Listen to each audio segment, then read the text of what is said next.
తవ సుప్రభాతం. శరణన్న చాలు కరుణింతువు అవధూత సాయి, ప్రాభాత వేళ మది కోరిక తెలిపినాము. భవకోటి సన్నిభ భవనాశ భాను తేజ, శ్రీ షిరిడి సాయిపతే తవ సుప్రభాతం.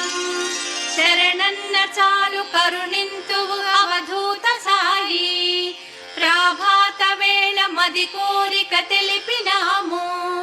భవకోటి సన్నిభ భవనాశ భాను తేజ, శ్రీ షిరిడి సాయిపతే తవ సుప్రభాతం.